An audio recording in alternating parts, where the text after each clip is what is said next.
स्वागत है आपका हमारे इस यूट्यूब चैनल पे। Please like and subscribe my YouTube channel. दोस्तों, आज का विषय है 3 प्रश्नों के उत्तर के बारे में। इस वीडियो में हम विज्ञान से जुड़े 3 सवालों का जवाब ढूंढेंगे। तो दोस्तों, पहला सवाल ये है, why is sunlight so hot and moonlight is so cool.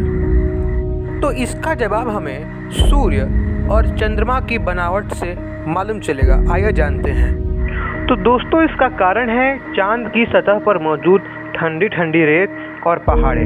जब सूर्य की गरम गरम किरणें इन पर पड़ती हैं तो ठंड के कारण यह जो किरणें होती हैं वह रात को ठंडा ठंडा महसूस होता है। दोस्तों, आपको मैं ये बता दूं कि चांद की अपनी कोई रोशनी नहीं होती, वह सूर्य के रोशनी को रिफ्लेक्ट करके पृथ्वी पर भेजता है। जब सूर्य की किरणें चांद पर पड़ती है तो वहाँ के एटमॉस्फेयर के कारण यह रिफ्लेक्ट होकर पृथ्वी पर आती है और हमेशा लगता है कि चांद चमक रहा है। दोस्तों, दूसरे प्रश्न की तरफ चलते हैं। लिखा है, what is the difference between centre of gravity and centre of mass for an object. इस बात को समझने के लिए आपको छोटी छोटी बातें समझनी होंगी। मान लीजिए कुछ गोलियाँ पड़ी हैं, उन गोलियों का सेंटर ऑफ मास यानी कि एक ऐसा पॉइंट जहाँ पर उन सारी चीज़ों का मास इकट्ठा हुआ हो, उसे हम सेंटर ऑफ मास कहते हैं। सेंटर ऑफ मास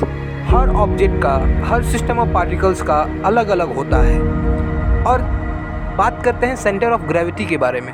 दोस्तों, सेंटर ऑफ ग्रेविटी किसी भी बॉडी का एक ऐसा पॉइंट होता है जहाँ पर उस बॉडी का पूरा वेट लगता हो, यानी कि वहाँ पर ग्रेविटेशनल फोर्स लगता हो। दोस्तों, सेंटर ऑफ ग्रेविटी और सेंटर ऑफ मास में यही फ़र्क है कि सेंटर ऑफ मास में ग्रेविटेशनल फील्ड का कोई रोल नहीं, लेकिन सेंटर ऑफ ग्रेविटी में ग्रेविटेशनल फोर्स का बहुत रोल होता है।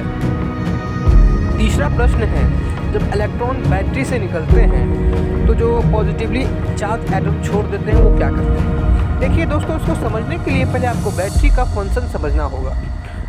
किसी भी सर्किट में इलेक्ट्रॉन नेगेटिव टर्मिनल से पॉजिटिव टर्मिनल की तरफ जाते हैं और फिर पॉजिटिव से नेगेटिव की तरफ जाते हैं। यह साइकिल रिपीट होते रहता है। इसके कारण ही सर्किट में करंट फ्लो करता है। तो दोस्तों, इसमें इलेक्ट्रॉन कहीं लॉस नहीं होता, इसलिए सर्किट में हमेशा पोटेंशियल डिफरेंस बना होता है और करंट इसी तरफ फ्लो करता है। मान लीजिए आप एक ने रिंग बनाया है, तो एक लड़के से दूसरे लड़के, दूसरे लड़के से तीसरे लड़के, तीसरे से चौथे, इस तरह आप गेंद पास करते रहिए, गेंद कहीं ख़त्म नहीं होगा। समझ गए आप।